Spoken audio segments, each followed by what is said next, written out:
നമുക്ക് നല്ല ടേസ്റ്റി ആയിട്ടുള്ള ബീഫ് അങ്ങ് വരട്ടിയെടുത്താലോ. അതിനായിട്ട് ഞാനിവിടെ 1 കിലോ ബീഫാണ് എടുത്തിരിക്കുന്നത്. അത് നന്നായിട്ട് കഴുകി വെള്ളമൊക്കെ കളഞ്ഞു വെച്ചിട്ടുണ്ട്. അതിലേക്ക് നമുക്ക് ചതച്ച് വെച്ചിരിക്കുന്ന വെളുത്തുള്ളി, ഇഞ്ചി, പിന്നെ നമുക്ക് പൊടികൾ ആഡ് ചെയ്തു.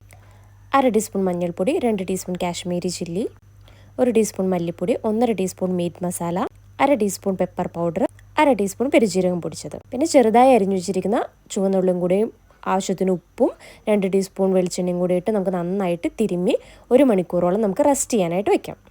1 മണിക്കൂറിന് ശേഷം നമുക്കത് പ്രഷർ കുക്കറിലിട്ടിട്ട് ബീഫിൻ്റെ വേവ് അനുസരിച്ച് 3-4 വിസിൽ കേൾപ്പിക്കാം. അതിലേക്ക് ഒട്ടും വെള്ളം ആഡ് ചെയ്യേണ്ട ആവശ്യമില്ല. അത് ബീഫിൽ നിന്ന് വെള്ളം ഇറങ്ങി വന്നിട്ടുണ്ട്.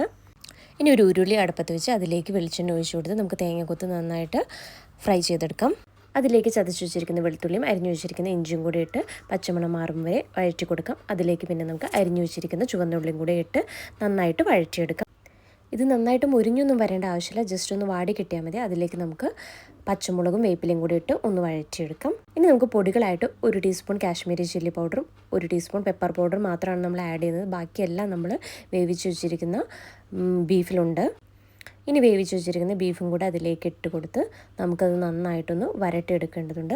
അതിൽ വെള്ളമൊക്കെ ഒന്ന് വറ്റട്ടെ. വെള്ളമൊക്കെ ഒന്ന് വറ്റി വഴണ്ടു വരുമ്പോൾ നമുക്കതിലേക്ക് കുറച്ചും കൂടെ പെപ്പർ പൗഡറും കൂടെ ആഡ് ചെയ്ത് കൊടുത്ത് നന്നായിട്ട് നമുക്കതൊന്ന് ഡീപ്പ് ഫ്രൈ ചെയ്തെടുക്കാം. ഇതാ നന്നായിട്ട് മുരിഞ്ഞു വന്നിട്ടുണ്ട്. ഇതാണ് നമ്മുടെ